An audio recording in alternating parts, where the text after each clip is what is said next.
Hello friends, जय हिंद। मैं आप सभी का अपने चैनल अंकित हिस्ट्री लाइव में तहे दिल से स्वागत करता हूं। तो फ्रेंड्स, इस वीडियो में हम बात करेंगे एसएससी सिलेक्शन पोस्ट के फुल प्रोसेस के बारे में कि किस प्रोसेस में कितना टाइम लगता है और एसएससी सिलेक्शन पोस्ट क्या है और एसएससी सिलेक्शन पोस्ट 11 का क्या प्रोसेस रहने वाला है और फेज 10 का क्या था। तो आइए शुरू करते हैं।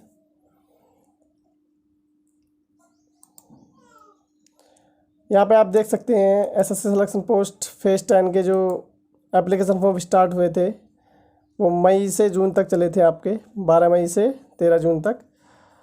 और इसका जो एग्ज़ाम हुआ था वो आपका अगस्त फर्स्ट वीक में हुआ था, यानी कि लगभग 2 महीने के अंदर।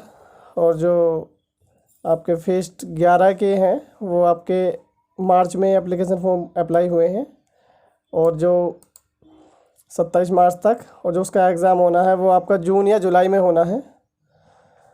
और उसकी आंसर की जो आई थी आपकी फेज 10 की, वो आपकी अगस्त में आई थी, मिड अगस्त में। तो यानी कि आपकी 15 दिन का टाइम लगा था, लगभग 15 दिन के अंदर आपकी आंसर की आ गई थी।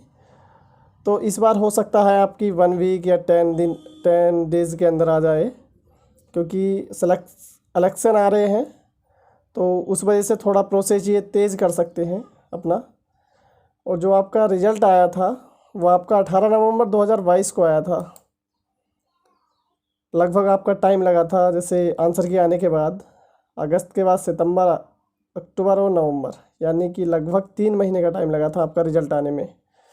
और जो आपका सितंबर में आना था, लेकिन ये डेट तो दे देते हैं, लेकिन जो सिलेक्शन पोस्ट है उसमें बहुत सारी वेराइटीज़ हैं आपकी वैकेंसी की।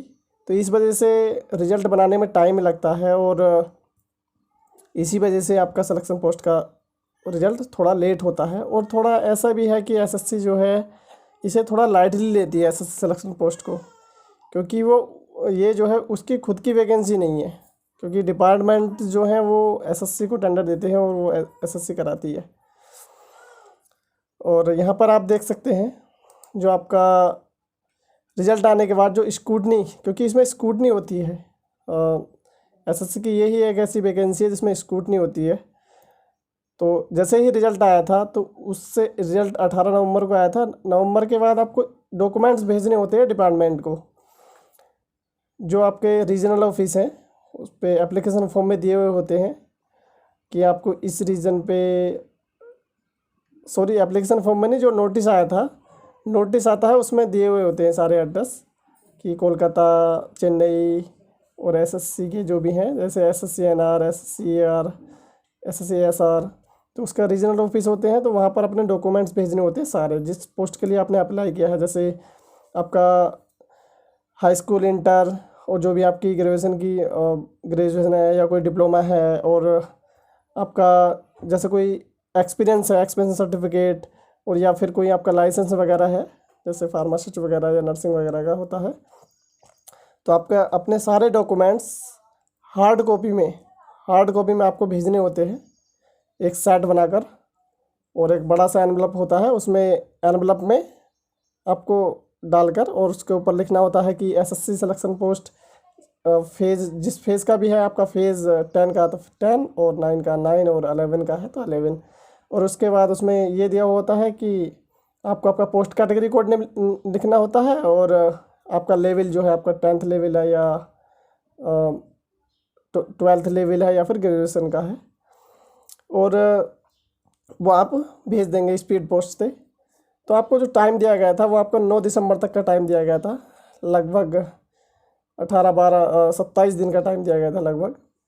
तो आपको वो टाइम टू टाइम भेजने थे कि आपको 9 दिसंबर तक वहाँ पहुँच जाने चाहिए, डॉक्यूमेंट्स वहाँ पहुँचने होते हैं। कुछ कैंडिडेट्स समझते हैं कि ये जो डेट दी होती है ये इस डेट के बाद भेजने हैं। ये डेट बाद भेजने की नहीं होती, ये लास्ट डेट होती है वहाँ पहुँचने की। तो आपको लगभग वहाँ पर नवंबर के अंदर ही आपको भेजने होते हैं डॉक्यूमेंट्स, यानी कि लगभग 1 वीक से पहले आप, जैसे लास्ट डेट ये दी हुई है तो उससे लगभग 1 वीक पहले आप डॉक्यूमेंट भेज दें। जिससे आपके डॉक्यूमेंट टाइम से पहुंच जाएं और आपको कोई परेशानी ना हो, क्योंकि ज़्यादातर कैंडिडेट्स जो हैं वो इसी वजह से बाहर होते हैं कि उनके डॉक्यूमेंट्स बहुत लेट पहुंचते हैं। वो इस डेट को समझ नहीं पाते, वो समझते हैं कि ये डेट जो है वो आपकी स्टार्टिंग डेट है डॉक्यूमेंट भेजने की, तो इस वजह से गलती कर देते हैं कैंडिडेट्स। सबसे ज़्यादा आप कोई भी रिजेक्शन लिस्ट आप ओपन करके देखते हैं किसी भी रीजन की, लगभग लगभग 70-80% कैंडिडेट्स बाहर हो जाते हैं आपके डॉक्यूमेंट लेट भेजने की वजह से ही। उसके बाद आपका यहाँ पर देख सकते हैं जो डॉक्यूमेंट्स आपने भेज दिए, तो एसएससी उन्हें देखता है, रीजन ऑफिस देखते हैं, चेक करते हैं कि ये कैंडिडेट इसके लिए एलिजिबल है कि नहीं है इस पोस्ट के लिए। यदि आप एलिजिबल है तो उसके बाद आपकी प्रोविजनल लिस्ट आती है, प्रोविजनल एक्सेप्टेड लिस्ट, जो आपकी लगभग 1 मंथ या 1.5 मंथ के अंदर अंदर आ जाती है। नॉर्मली स्टार्टिंग कर देते हैं रीजन, और आपको वैसे 1 से 3 महीने का टाइम भी लग सकता है या इससे ज़्यादा भी लग सकता है, लेकिन नॉर्मली जो टाइम है वो 1 से 2 महीने के अंदर आपको आ जाती है, या 2.5 महीना। उसके बाद आपकी रिजेक्शन लिस्ट आती है कुछ, जैसे प्रोविजनल रिजेक्शन लिस्ट, तो वो इसी के साथ भी दे देते हैं एक्सेप्ट लिस्ट के, और 1-2 दिन के गैप से भी दे देते हैं या थोड़ा टाइम ले लेते हैं। तो यहाँ पर आप प्रोविजनल लिस्ट आ जाती है, तो उसमें प्रोविजनल लिस्ट रिजेक्शन लिस्ट में आपका नीचे दिया हुआ होता है कि आपको यहाँ पर आप देख सकते हैं एक डेट दी होती है आपको, किस डेट में आपकी रिजेक्शन लिस्ट पब्लिश हुई है और किस डेट तक आपको डॉक्यूमेंट भेजने हैं। तो मैं भी आपको नीचे बताता हूँ। इसमें कुछ रीजन्स जो हैं आपके सिर्फ रिजेक्शन लिस्ट जारी करते हैं, पहले प्रोविजनल रिजेक्शन लिस्ट और फाइनल रिजेक्शन लिस्ट, उसके बाद आपकी फाइनल एक्सेप्ट लिस्ट जारी कर देते हैं डायरेक्ट वो, क्योंकि पहले रिजेक्शन लिस्ट आएगी, फिर दूसरी प्रोविजनल रिजेक्शन लिस्ट आने के बाद आपको टाइम दिया जाता है। उसमें नीचे दी हुई होती है कि आपको, ये देखिए, आपको ऑब्जेक्शन भेजने हैं या ग्रावेंस भेज सकते हैं आप, ग्रावेंस और रिप्रेजेंटेशन, कि आप जैसे आपको जैसे आपके डॉक्यूमेंट्स सारे ठीक हैं या किसी वजह से आप कोई डॉक्यूमेंट्स भेजना भूल जाते हैं, क्योंकि उसमें ये स्पेसिफिक दिया हुआ नहीं होता है नोटिस में जो आपका रिजल्ट आता है उस टाइम, कि आपको ये डॉक्यूमेंट्स भेजने हैं। बस वो बोलते हैं कि सपोर्टिंग डॉक्यूमेंट्स मेंशन करके नहीं देते, तो इसमें जैसे कुछ मिसअंडरस्टैंडिंग हो जाती है और 1-2 डॉक्यूमेंट्स रह जाते हैं भेजने से। तो आप उनको मेल कर सकते हैं, वहाँ पर रिजेक्शन लिस्ट में आपकी मेल आईडी होती है और किस डेट तक आपको भेजने हैं। लगभग नॉर्मली 7 से 15 दिन का टाइम दिया जाता है, तो उसके अंदर आपको मेल आईडी पर वो अपने डॉक्यूमेंट्स भेज देने हैं, एक अच्छा सा मेल लिखकर कि मैं एलिजिबल हूँ और मेरे डॉक्यूमेंट्स ठीक है, आप मुझे एक्सेप्ट लिस्ट में जारी करें, और अपने सारे डॉक्यूमेंट्स जो आपके वैलिड हैं वो आप भेज दें। इसमें मेन चीज़ ये होती है कि जो आपके डॉक्यूमेंट्स हैं वो आपके क्रूशियल डेट्स के होने चाहिए। जैसे यहाँ पर फेज़ 11 की जो क्रूशियल डेट है वो आपकी 27 मार्च है, जो आपकी एप्लीकेशन फॉर्म की लास्ट डेट है वो 27 मार्च है। 27 मार्च के बाद के कोई भी डॉक्यूमेंट्स, 27 मार्च 2023 के बाद के कोई भी डॉक्यूमेंट्स आपके वैलिड नहीं माने जाएंगे, वो आपको बाहर कर देंगे, रिजेक्शन लिस्ट में डाल दिए जाएंगे और उसको कंसिडर भी नहीं किया जाएगा। और तो आपको टाइम से ये आपके ग्रेवेंस भेजना होता है, मेल आईडी पर भेज दें और अपने डॉक्यूमेंट्स।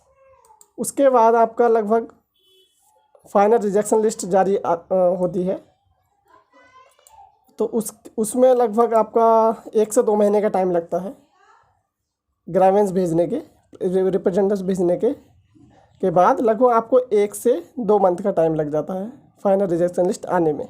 कुछ रीजन्स 3 से 4 महीने का टाइम भी ले सकते हैं, लेकिन जैसे मैंने पहले बता चुका हूँ, इस बार जो है शायद फेज़ 11 में इलेक्शन की वजह से प्रोसेस थोड़ा तेज़ चलेगा, तो आप ये मान के चलें कि थोड़ा जल्दी होगा प्रोसेस। और इसके बाद आपकी फाइनल रिजेक्शन लिस्ट के बाद आपकी फाइनल एक्सेप्टेड लिस्ट आती है। तो कुछ रीजन्स जो है फाइनल रिजेक्शन लिस्ट के साथ ही आपके फाइनल एक्सेप्टेड लिस्ट जारी कर देते हैं, और कुछ रीजन्स जो हैं फाइनल रिजेक्शन लिस्ट के बाद लगभग 1 से 1 मंथ के अंदर या फिर 1 से 2 महीने के अंदर आपकी एक्सेप्ट लिस्ट जारी कर देते हैं।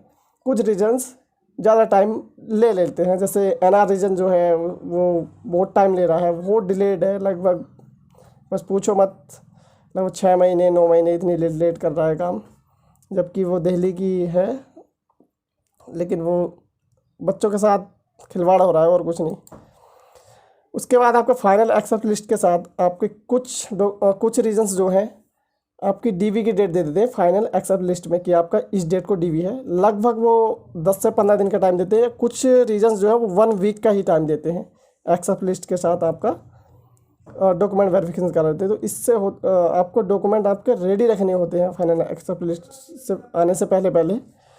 और जैसे डॉक्यूमेंट्स वेरिफिकेशन और कुछ रीजन्स जो है आपका 1 से 2 महीने का टाइम ले लेते हैं फाइनल एक्सेप्ट लिस्ट आने के बाद। तो आपके डॉक्यूमेंट्स रेडी रखने होते हैं और टाइम टू टाइम अपना जो वेबसाइट है वो देखती रहनी होती है। और जो आपने चैनल सब्सक्राइब कर रखे हैं उनकी वीडियो भी देख सकते हैं। जैसे आपको कोई इन्फॉर्मेशन लगती है कि हाँ ये हमारे काम की है, तो वो टाइम टू टाइम देखते रहें आप, और डेली वेबसाइट विजिट करते रहें जिससे आपकी कोई दिक्कत ना हो।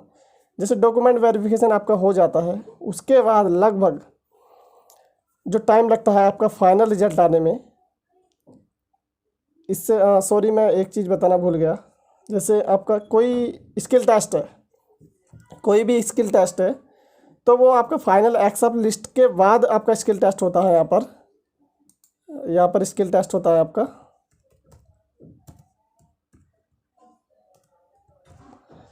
फाइनल एक्सेप्ट लिस्ट जारी होने के बाद कोई अगर जो आपकी स्किल टेस्ट है या टाइपिंग है, उसके बाद आपकी टाइपिंग होती है लगभग 1 मंथ के अंदर अंदर, या फिर 2 महीने का टाइम भी लग जाता है। कुछ रीजन आपका 3 महीने का टाइम भी लगा देते हैं। और एनआर रीजन का तो कुछ पूछे मत।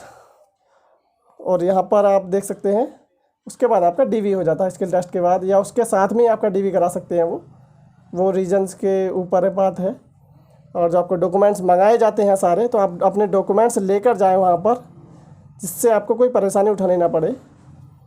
और डॉक्यूमेंट्स क्या क्या लेके जाने वो मैं एक वीडियो बना चुका हूँ, लेकिन एक वो मैंने लगभग सभी वैकेंसी के लिए बनाई थी, लेकिन सभी वैकेंसी में वो वैलिड होगी। और यहाँ पर आप देख सकते हैं जैसे, और मैं वीडियो में बता भी देता हूँ कि ये डॉक्यूमेंट्स लेके जाने हैं, जैसे एक वीडियो मैंने बताई भी है। तो आपका लगभग 1 से 2 महीने के अंदर आपका डॉक्यूमेंट वेरिफिकेशन हो जाता है स्किल टेस्ट के बाद, या फिर उसके साथ में भी हो सकता है आपका, जैसे रीजन्स कराना चाहते हैं तो। और उसके बाद आपका फाइनल रिजल्ट आता है डॉक्यूमेंट वेरिफिकेशन के बाद। फाइनल रिजल्ट में लगभग आपका 2 से 3 महीने कम से कम मान के चलो आप, 2 से 3 महीने का टाइम आपका फाइनल रिजल्ट आने में लगता है। इससे ज़्यादा आपका लग सकता है, लगभग 4 महीने मान सकते हैं आप, 5 महीने मान सकते हैं जो फाइनल रिजल्ट है। तो कुल मिलाकर एसएससी सिलेक्शन पोस्ट जो है बहुत ही लंबा प्रोसेस है। और ये मेरे हिसाब से इसमें स्क्रूटनी वगैरह नहीं होनी चाहिए, सीधा आप डीवी के लिए बुलाइए, क्योंकि आपकी रिजेक्शन लिस्ट ये वो बहुत सारी चीज़ें करते हैं ये, जो कि बहुत हेक्टिक भी है और बहुत टाइम कंज्यूमिंग है, बहुत टाइम लगता है इसमें। इससे आप कर सकते हैं, जैसे एसएससी को करना चाहिए कि आप डायरेक्ट रिजल्ट आने के बाद आप डीवी के लिए बुला लें। ये फालतू का टाइम बर्बाद करने की क्या ज़रूरत है, बहुत टाइम बर्बाद होता है इससे। लेकिन एसएससी सिलेक्शन पोस्ट में आपको एक बात ये बहुत ज़रूरी याद रखनी है कि सिर्फ आप एसएससी सिलेक्शन पोस्ट पर ही निर्भर ना रहें, या फिर आप निर्भर रह रहे हैं तो जैसे आपका सिलेक्शन हो जाता है, तो यदि आप एप्लीकेशन फॉर्म को फिल करते हैं तो आपकी यदि 1 से ज़्यादा रीजन्स में आपकी वैकेंसी है, तो आप सब रीजन्स में अपने फॉर्म अप्लाई करें, 4-5 फॉर्म अप्लाई करें, तो आपका पेपर एक ही होता है वो, और उसमें ही आपका सिलेक्शन हो जाता है उससे। जो आपकी जैसे फार्मासिस्ट की वैकेंसी निकलती है, नर्सिंग ऑफिसर की वैकेंसी निकलती है, नर्सिंग की वैकेंसी निकलती है, या और भी बहुत सारी क्लर्क वगैरह ये, तो आप हर रीजन्स में अपना फॉर्म अप्लाई करें। जिससे आपको ये होता है कि इसमें जो है एसएससी सिलेक्शन पोस्ट में वैकेंसी फाइनल रिजल्ट आने के बाद या आपका डीबी होने के बाद भी कैंसिल कर दी जाती हैं। जो डिपार्टमेंट है वो एसएससी को बोल देता है कि हम ये वैकेंसी कैंसिल कर दीजिए, हमें कैंडिडेट नहीं चाहिए। तो आप उसमें कुछ कर नहीं सकते और आपकी 2-3 साल की मेहनत भी बर्बाद हो जाएगी। तो इससे आपको करना चाहिए कि आप लगभग ज़्यादा से ज़्यादा पोस्ट में अप्लाई करें एसएससी सिलेक्शन पोस्ट में, जिससे आपका ज़्यादा से ज़्यादा पोस्ट में सिलेक्शन हो और आप सेफ रहें। और आप हो सके तो आप तैयारी दूसरी वैकेंसी की भी करते रहें।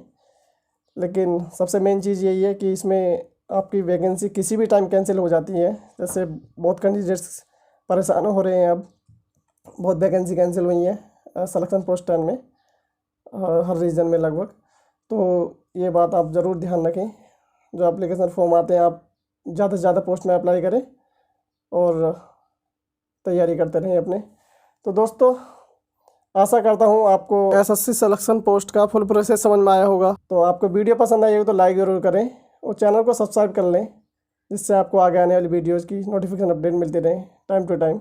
Thank you. जय हिंद।